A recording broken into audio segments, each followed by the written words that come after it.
The reality is that everybody's struggling right now with, kids being out of school and how do we continue learning? And there's so many ways to do that. There absolutely are some beneficial things with virtual learning kinds of environments. For one thing, I think the main thing that stands out is that it can be more individualized. So a lot of online learning platforms allow for a lot of tailoring and customizing to what that particular student knows and needs to work on. One of the things that I think is important for parents to remember is that they do need to keep some limits and boundaries in place regarding screen time right now.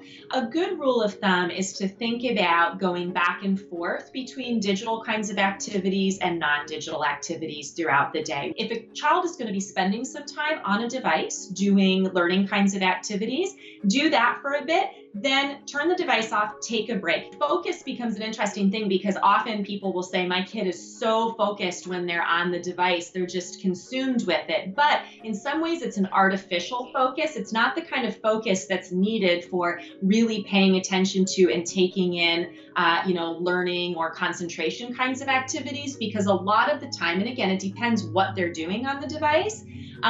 It's easy for them to attend to it because there's constant changing stimulation. Parents, the most powerful thing we can do to help our kids develop healthy digital device habits is to be a model for that ourselves, to have periods of time where we put our devices down. Many parents are trying to work from home now. Obviously, that's a lot more, device use in front of kids, but modeling specific things like when it's mealtime, putting the computer and the phone away. When we're playing a game or doing something together, don't have the devices out. In this time period where we're all forced to sort of slow down and be in this together, to maybe work on and address some of these things, because these kinds of habits and things that we instill now around devices will continue to serve kids and families well, even after this current period of, being out of school and working from home is done.